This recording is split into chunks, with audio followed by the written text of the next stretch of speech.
Tarabini and Katie Goggins, Dr. Katie Goggins and myself had the pleasure of going to Italy several times over the last couple of years and working with Professor Tarabini. And today he's going to talk to us about the work that he's doing in posture measurement and in particular some of the case applications from the workplace. So let's welcome Marco. Hi, nice to meet you all. Thank you for joining the webinar. I will start with a little presentation, and then we will have a live demo with the Kinect that you will see before. First of all, why are we measuring the posture? Well, we all know that. I'm sharing probably the wrong screen. Is it? I don't know if people are seeing this screen or the other one. The other one. Yeah. So I will wait. Just let me get out from this.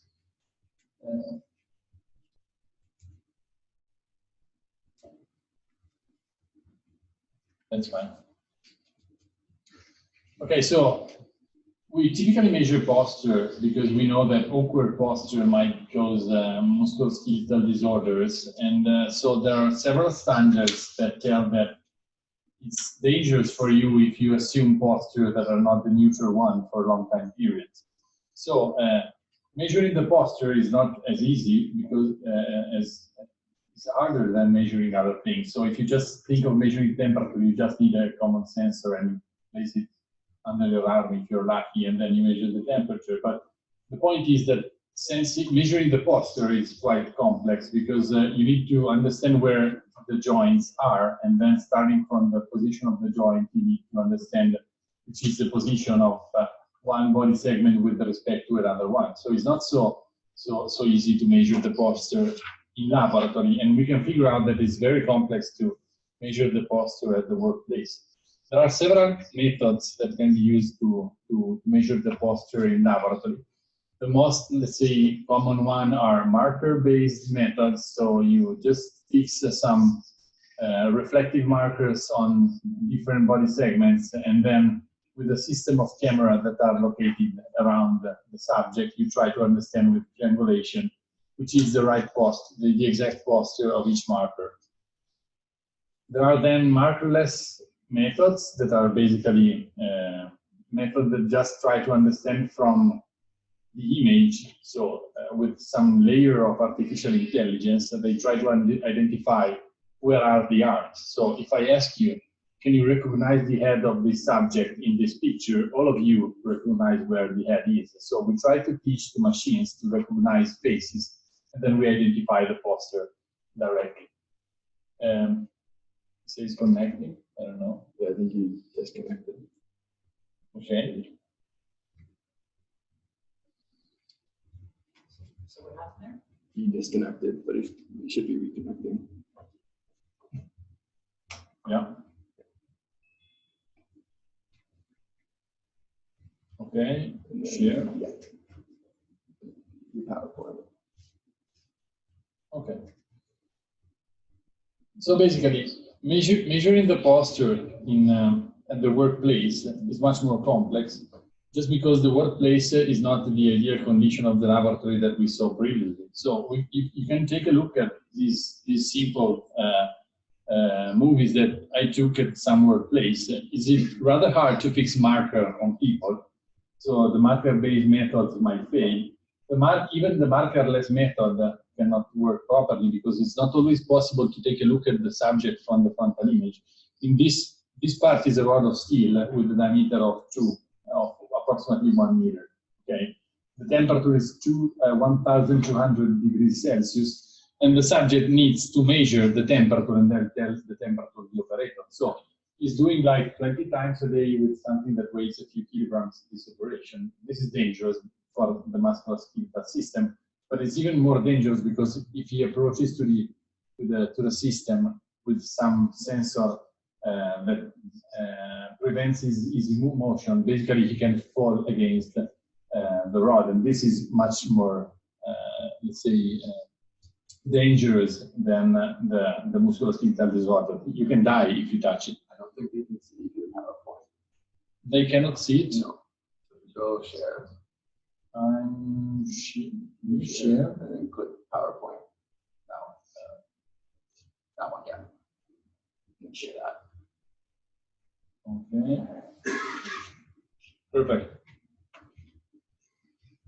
So how did we try to solve this problem? We had several cases in which we needed to measure the posture, and what we tried to do is trying to use what's available on the market at a reasonable cost, because we don't want to bring instrumentation of several thousands of euros in conditions like this. Basically, you cannot even stand in front of this rods. So bringing instrumentation there is almost impossible. So we try to use some simple instrumentation directly at the workplace, but this instrumentation that we found on the market is not certified for posture measurement.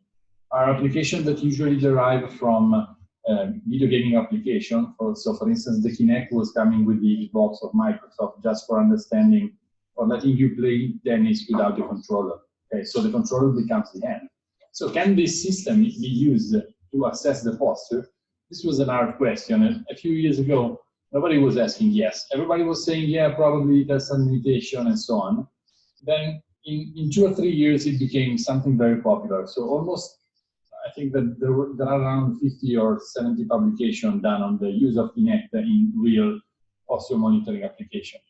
And then another solution is the notch that use wearable sensors. So you use basically gyroscopes and magnetometer fixed to the skin in order to identify the relative orientation of one sensor with respect to the other. So you directly attach these small instruments to the skin using strap Velcro, using Velcro strap, and then there is a program that reconstructs your posture. Also, this kind of system has some problems, as you will see later on. We were trying to use both of them simultaneously in order to understand if our indications are reliable. So the proposed approach for this presentation was trying to calibrate both of them, given that they come basically for video gaming application. Nobody knows their accuracy and their reliability. And then to fuse the indication coming from the notching from the Kinect to get a unique indication and an indication of the reliability of the two systems. So just to give you an idea on how the system, how the Kinect works, we just record an application. The Kinect detects something that is the skeleton of the subject, so something that resembles to the position node. And then we develop some routine that basically understands for a specific joint. Here it was at the hand, which was the X, Y, and Z position in the reference system that is where is the Kinect located. Then by knowing the position of all the joints, you can understand which are the body angles. Okay, so for each angle we are able to track, basically to track the coordinate of the angle with respect to time. As you see, probably it's not very clear from the presentation, but there are some missing data here at the beginning and at the end. We can just go back to the live. I don't know if we stop and the window closed. Okay, I need to share again another. This one, share. Okay. So this is the result of. Hey, can you see me, people on the web? So this is me, and basically you can see that it detects the skeleton directly, and it's basically what the system does is tracking a 3D map of all the points that the object can see. If I go in front of Tammy, I'm simply hiding her. So it's a visual system. So basically, what can be seen by the camera exists. What's behind the camera does not exist. So just to understand which are the problems, you can try to see the posture is fine if I'm standing in front of the camera without any obstacle in front of me. If I'm taking a look at my hands, it can detect if the hands are open and they are green, or if they are closed, they become red. So basically, it seems very nice. Everything seems perfect. But what happens if I get out from the scene? Take a look at the skeleton. It's going crazy. At a certain point, you will see that it simply, okay, it seems that I'm leaning while I'm not. I'm simply standing. But just because it's not recognizing the posture, at a certain point, it will become totally unreliable. So the posture of that subject is not real. Okay, it's something that is corrupted. So what we needed to do was developing upon the layer of Kinect something else that tells us, is this reasonable? So is it possible that the subject has this posture immediately, suddenly, without any reason? Probably no. So we were trying to classify the reasonable posture from the unreasonable one. Another problem is the problem of obstructions. So if I have the posture like this, can you see, he's not seeing my legs, and my legs become crazy. Okay, I'm standing, I'm not doing that weird thing. Okay, so the real problem here is that we do not have a clear indication of reliability. So the only way with which we can understand if an image is reliable is trying to figure out what internet connection unstable. Okay, I will switch it off and go back to the PowerPoint presentation. Now I'm a master of this. So posture, it's this one, share. Okay.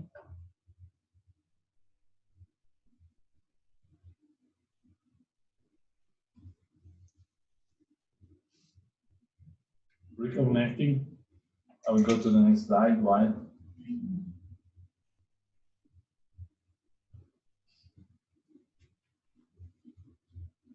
So let's say you can probably switch to the just for a while it's connecting again to the microphone.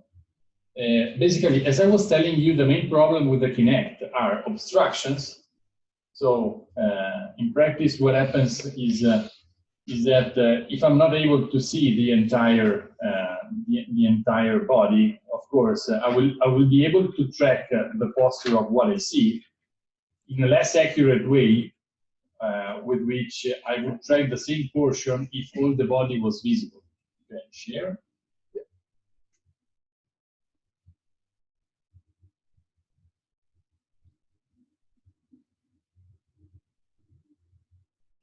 Okay, so basically, another point is that some joint, if the body is not fully recognized, some joint is estimated. So the Kinect tries to guess where will the joint be. So if the subject is standing and he doesn't see the leg, he supposes that the legs are there. Okay, I don't know in which posture, but basically the most reasonable posture that he can find.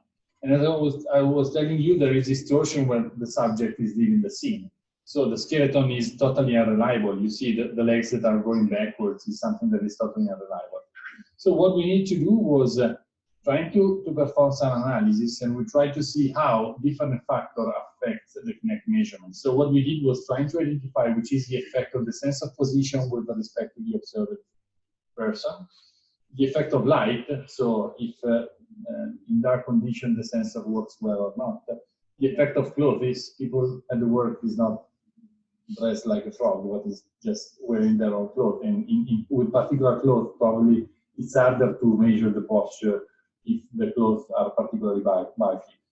The presence of obstruction and also the relative height of the sensor with respect to the subject. So is it better? The best solution for us is always placing the Kinect at very, let's say, on the corner of the rooms in a high position. This is just because obstruction are less critical. If you place the Kinect just at the night where there are tables or stuff, this is critical for the occlusion problem. So basically, what we got was measuring for each of these 39 positions that we got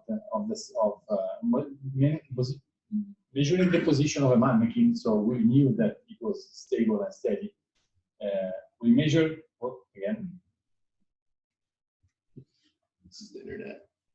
Yeah. There must be problems. I can probably try to move just because there was the problem yesterday that it's not catching so much wireless condition. Sorry, people on the internet. Wait. Okay. So basically, we observed the mannequins starting from this 39 position. In each position, we observed the mannequin with or without clothes, and in each position with at a different height of the Kinect and in different light conditions. So it took a while to take all the data And for every single body joints, what we measured was a map of error like this. So a map of error that tells us which is the difference between the nominal position and the real position, that was the one that we measured using meters, okay, for every single body joint. So you can imagine, I don't know, wrist angle, elbow angle, knee angle, ankle angle, right and left. So we performed, I don't know how many analyses of this kind. In the end, what we determined was that typically the best position from which you observe the subject is from an angle between 15 and 75 degrees. So not perfectly in a frontal position, just because in the frontal position, for the position of the mannequin that was like this, like let's say with the arm straight forward, it was not possible for the Kinect to understand very well the position of the elbow. Okay, so supposing that you have arms an arm in this position, if you take a look from the front, you are not able to understand very well which the angle is. Then let's say the joint error were close to 10 millimeters. This is pretty impressive. The Kinect cost 150 euros probably. Now it's not produced anymore, but with a sensor that costs almost nothing, we were able to track the position of joints in a fairly accurate way. There was absolutely no effect of light because it works with infrared rays, so it doesn't take a look in the visible. So another application for which we were trying to use this system was trying to understand if elders fall down in the bath. So you're not taking an image, you're taking just a 3D map. People is not scared of having the skeleton observed, because if you get out from the shower, you're undressed, and you can be observed in a 3D map without any problems of privacy or whatever. But of course, if you go to the toilet at night and you fall down, the problem of light is irrelevant. Okay, many people don't turn on the light at night when they go to the bath. So if you're elder, basically, this might be a problem. So the problem of light, basically, we saw that being an infrared system, you can see in the total dark without any problem. The effect of flows was rather small, 5 degrees, and obstruction was the major problem. So as I showed you, obstruction or getting in or going out from the scene was creating totally crazy figures. We did the same thing for the notch. Now I'm not spending a lot of time in describing also what we did for the notch, but also in this case we put on a dummy this sensor. We monitored if the measurements were repeatable. We measured if let's say there was an effect of repositioning the sensor. So the manufacturer says that the sensor must be located in the middle of the joint, but where is exactly the middle of the joint? Nobody positioned this sensor using a ruler. So you go there, you take a look, more or less it's there. So we try to identify all these kinds of effects. In the end, we identified that the repeatability in the identification of the body joint is still very good. It's 3 to 5 degrees. So let's say something that is very impressive, because even this system is around 200 euros. Okay, they don't provide a calibration certificate of this object, so you basically cannot use it in front of a lawyer. Nobody certifies that this is 3 degrees. Okay, we verified that it's working more or less. The main point is that it uses magnetometers. So when you go to a company, what happens? Because the magnetic field, if you are outside and you are doing parkour, it is absent. No, it's just the one of the compass. It's very plain and easy. But if you go inside a factory where there are metallic parts, where there are motors that use permanent magnetic field to create the motion, in that case, is the system still working or not? So all the systems have their own limitation. What we did the first case that I'm showing you is an estimation of the workload of the biomechanical load on the upper limbs in tailoring operation. So basically, they had several professional diseases in this factory. They are just producing men's suits in this factory. The main, let's say, the main problem that they have is that each operator does just one operation. So they are not manufacturing the entire suit or the operator. So there is one that just does a single operation that might be I don't know, the press ironing of the left shoulder. Okay, so there is one that just take and press iron the left shoulder and then pass it to the next one.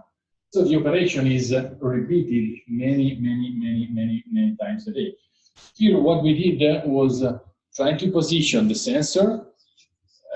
You cannot position the sensor everywhere mainly because if they are using the left hand, for instance, to reverse one of these, basically you cannot put the wearable sensor on the end because then it's not comfortable for them. No? So many times you cannot put the wearable sensor where you want, and also for the Kinect, you cannot put it wherever you want because it's really clear that there is the machine that prevents from placing the vision system exactly where you want. So you cannot put the Kinect inside the machine, basically.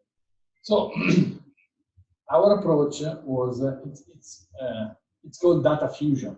Okay, so put how many sensors you want, and then you try to identify see if they are all consistent. So if all of them give you the same indication, that's fine. Otherwise, the dispersion of measurement between the different sensors will provide you an indication of the reliability of the method that we use. So this experiment went on for a few weeks while Tammy was there. Basically, these are the results that you can see. So we put the Kinect on the left side and the right side. You see that in some cases the indication is rather reliable because the limb that is directly observed will observe correctly. And in parallel, there were also wearable sensors born on the chest and so on. In the end, we just needed to synchronize the data. They are taken with two different systems, so they are starting independently. We need to realign the data and then try to get a single indication of the reliability. This is the result that you see. So the result is this time history of, here for instance, it was an angle, probably this one was the elbow angle, the pathology that they were developing was in the elbow, so it was the one in which they were most interested in. On the right-hand side, so basically what you see is that sometimes the Kinect disappeared. So the red line, for instance, here is lost for approximately 10 to 15 seconds here. What does it mean? Our algorithm judged as unreliable the measurement, just because, for instance, she was going out from the scene to take some new suits and coming back to do the process. So when she's leaving the suit, the workplace, the notch goes on measuring, of course, but the Kinect, if you get out from the scene, is not measuring anymore. So the major limit for the Kinect was obstruction. Otherwise, the results were consistent. This is an example of the analysis that we gave to the company. So the analysis was for how much time the angle of a certain joint has a value that is lower than a certain number. So, for instance, in this case, you ask for how much time the angle is lower than minus 10 degrees? 0, basically. For how much time the angle is lower than minus 5 degrees? A few times. Okay, so this is the graph that we get. 2% of the time the angle is lower than 2 degrees. In 50% of time the angle is lower than 60 degrees. Then in 99% of time the angle is lower than 180 degrees. Okay, you're not reversing the angle basically. So this seems consistent with what we expected. In some cases, like this one, the two indications of the notch and of the Kinect were very similar. In other cases, the indication, like this one, were not consistent. What does it mean? Either the Kinect is failing to measure, so you don't know what happens when the subject is outside the scene. So you can stand in front of the Kinect with the elbow like this, then as soon as you go back, you do this 5 times, and the Kinect is not working. So difference doesn't really necessarily mean that one of the two is not working. Okay. And the other thing was that the notch was very sensitive to the magnetic field during the sewing operation. So the elbow was very reliable in pressing, but during the sewing operation, especially for the wrist, we had the movie that we took with camera in which we were seeing the subject that was doing like this. While because of the magnetic field, the notch was reconstructing an operation like this. Just because the magnetic field that was generated there was just deviating the measured angle. Okay, so take-home message. No, later on the take-home message. What we are doing now? There is a much better system now, much better than the Kinect, than the Notch. Comes also for free. It's called Open Pose. So it's an open source program that just detects the body posture starting from a movie. So you can just use your mobile phone. You record a movie lasting 2 minutes. You upload this movie on the internet, and this is called Wrench AI, or you have a small program that is called Open Pose on your PC. You process the movie, and it takes you out this kind of analysis. So in which it tracks the body segment just with artificial intelligence. Basically, it can track positions of the body nodes, the position of the several nodes in the end, and the position, and let's say it detects whether or not you're smiling. So this is the easiest, another funny thing that you can do. This is an application that we developed. This was asked by an hospital. So does the doctors, surgical, I don't know which is the name, but does these people, before entering the surgery room, wash correctly their hands? So what we've developed was this kind of system where basically starting from the joints of the hand, you start measuring if the hand was in the position of the dispenser for a certain time, and then you start measuring if you are correctly wiping. You see, it becomes green because you went into the dispenser. Then you must stay there for 20 seconds doing circular operation. So you need to put an additional artificial intelligence layer there to understand if he's performing the operation. You don't need a 3D joint in this case. You can design very specific application. Just really, you need a mobile phone in the end. Okay, so you just need to take the movie. Of course, if you want to do it in real time, you need a webcam connected to a PC, and you need to do the data processing in real time. And in the end, you need to hit the green light here. Once that this one turns green, it's okay. You wash your hands correctly. But this is feasible at the zero cost, basically. This one gives you the 2D coordinates. So you don't understand where the subject is. Each coordinate is detected in the coordinate in the pixel sense. Okay, so the joint of this one is 700 pixels from the left, 200 pixels from the top. You just know this. We went on. We developed a stereoscopic vision system that used multiple cameras located in the same environment. You record multiple movies. You need to calibrate each camera versus each other. So you show to the camera system some checker box. Starting from the checker box, you can automatically identify the calibration matrix of the system. This is done by MATLAB. This is a zero cost also, this one. That's the license of MATLAB, of course. So basically what we did was doing this kind of calibration, taking a camera and asking people to walk into our gait analysis laboratory and try to understand how does the gait analysis performed with a system like this differ from the one performed with the gold standard. Basically, we tested different setups. There are already stereoscopic camera video systems. The Z stereo camera cost a couple of €100 and already embed 2 cameras for the stereoscopic vision. We were using surveillance cameras just out of the shelf to measure, to take movies of the laboratories. And then we were using just 2 cameras located in front position. This is the experimental setup that I was describing you. So we performed all in our gait analysis movement laboratory. These are the results that are pretty impressive.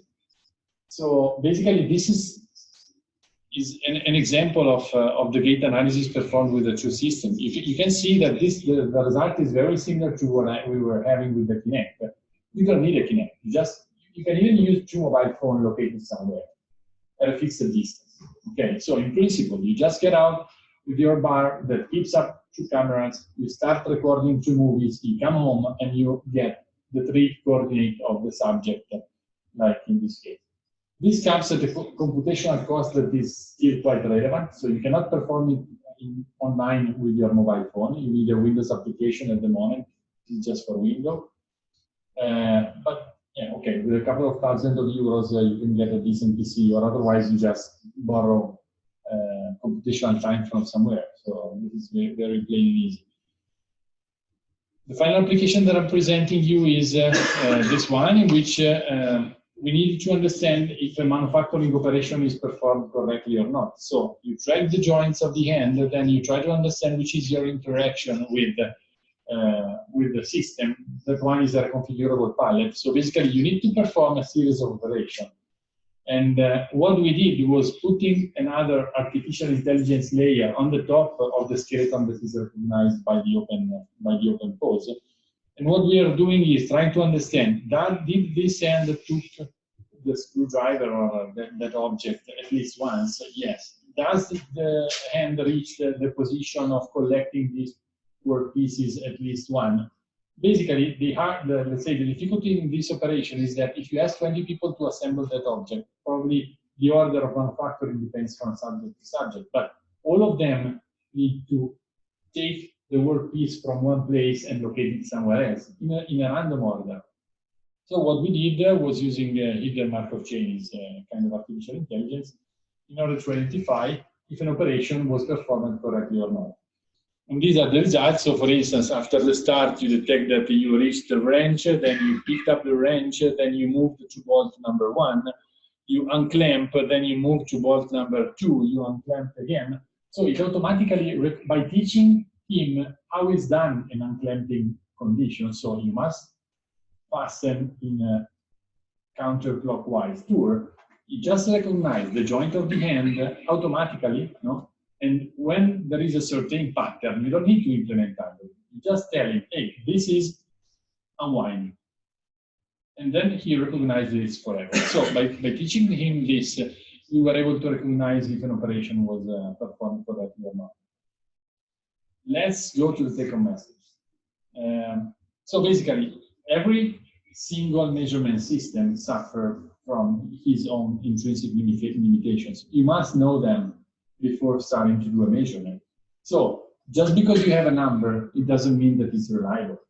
And this is true for real instrumentation, but this is absolutely of paramount importance whenever you use a system like this that was not created for being a measurement instrument. If you get out from this and you say that the operator cannot do that specific task,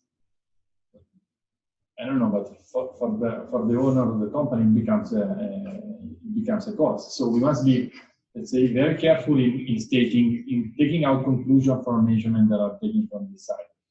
So if you use different systems simultaneously and all of them give you the same indication, this is a good starting point. So at least you can guess that or they fail together, but given that they are based on totally different measurement principles, this is almost impossible, or otherwise your measurement is reliable. With a bit of fantasy, you can put other artificial intelligence layer. Now everything is done with artificial intelligence. There is almost a little chance to develop algorithms to detect specific tasks. You just teach to a system that is automatically learning, so machine learning algorithm, then this operation is called reaching. Okay, so you ask 50 people to do the reaching operation in a different way. Then when somebody else will enter the scene, he will just try to guess if that operation can be labeled as reaching or not. And with that one, this enables the postural control to be used not only for understanding if an operation is at risk from a musculoskeletal point of view, but also safety issues. So if you do a sequence of operations, this might be dangerous for you. So if, I don't know, you get with the hair dryer too close to the sink, that might be a problem. So implementing something like this is almost free if you are able to recognize the hair dryer and recognize the sink from an image. Okay, so everything is very plain and easy with artificial intelligence. So for the future, there are many things that can be done. I think that the artificial intelligence is really the key for bringing this kind of instrument to the everyday use. Just because many people just go to the workplace, you take a couple of pictures, and then you try to detect what was happening. With a system like this, if you have just somebody that you can observe from the frontal plane, just with one camera and your mobile phone, you can go home and then try to identify which was the angle, the body angle that he was using to do a specific operation. That is a quantum leap with respect to, I don't know, probably 50, probably 60, somewhere there in the middle, because you didn't even have a goniometer to measure the posture. Okay, so that's enough, I think. I would be proud to reply to any question or curiosity that you have.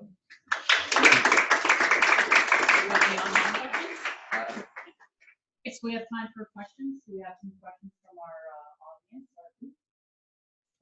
Oh, Sandra. It's probably a little bit to the side, but I was first, I can say, great talk. Not my area of expertise, and yet I felt really excited about what you're doing. And your comments around applications in health and safety, and just from capturing what people are doing and whether it's right or wrong, just opens up so many possibilities. It's really exciting. So one of the places that my brain went when you were showing the open source data, that not only is it capturing sort of the 2D of where the body is moving, but also it can tell you whether the person's smiling or not. Yeah. Has anybody tried to incorporate that in to try and get a sense of, I guess, the mood of the person or the worker while they're doing the task? I'm working with one of my colleagues on the collaborative. He works on collaborative design. So we were trying to use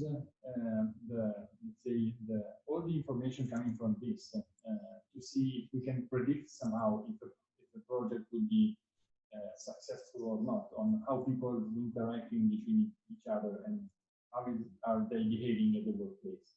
So we have a simulated workplace environment with all the surveillance camera that I was telling you, and we are just recognizing things.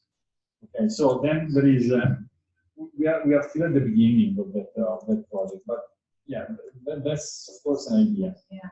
Because even understanding, I don't know, just not only are you happy, but are you taking notes? Are you just observing? Are you watching your phone?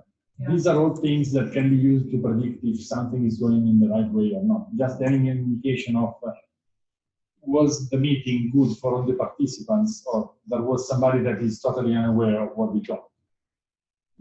In the future, it can be that you can have a system that monitors, I don't know, the level of interest also. In a presentation like this, if I recorded you the Kinect, and if I see that Caleb was looking somewhere else, hey, take Caleb and bring him back to attention.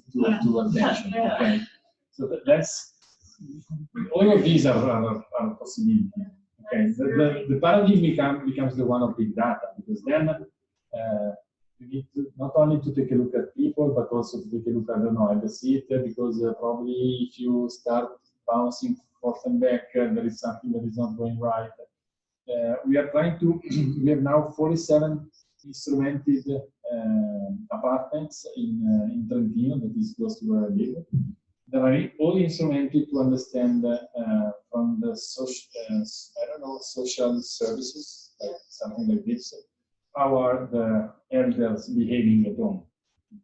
So not only for fall detection, but also do they stay seated too much in front of the TV? Every morning they wake up at 8. This morning they woke up at 9:30. This might be a problem. So you don't need very complex systems for doing your diagnosis. So the amount of information that you can pick up in an easy way, it's impressive. The point becomes that at a certain point you need a huge computational power, and at this point this is the real problem. So the next step will be swarm computing. Swarm computing, yeah. So that at the location, at the location where you collect the information, you must already process to take a decision over there, because the centralized system becomes too big and so inefficient from a certain point of view. So yeah, it's fine. Up to the moment when you think to a single subject that is monitored for a while, it's fine. But just imagine to a company that needs to do the posture monitoring for every single worker. So at that point you need, I don't know, teraflops of computational power just to understand if somebody is doing a dangerous operation. Thank you, that was fast. That's for 2024. Okay, 24. Any, okay, Don? very quickly, again, on the St. Louis Center there, like really fascinating data sets and everything. All the videos that you've shown seem to be in a fairly well-controlled indoor environment. Have you tried translating that into an outdoor environment where you're looking at people performing physical tasks outside? Outside, we used the notch, and outside the notch is perfect. So there are no problems at all. You can use it very easily. The Kinect outside suffers from the infrared radiation of the sun. Yeah, So what about these guys? yeah, it's the same reason for which if you have a face recognition in some extreme lighting condition, if they are using infrared light to heat you up, this is not working anymore. So either, for instance, we had the same problem in this, the final task of this, of the operation of,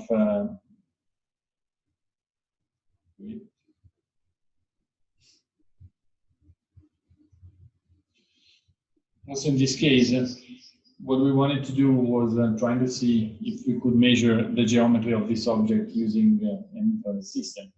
With infrared, it's impossible, but if you change just the lighting system, you switch from infrared to green laser, you can do whatever you want.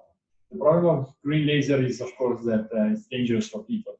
So you need to put glasses basically to measure.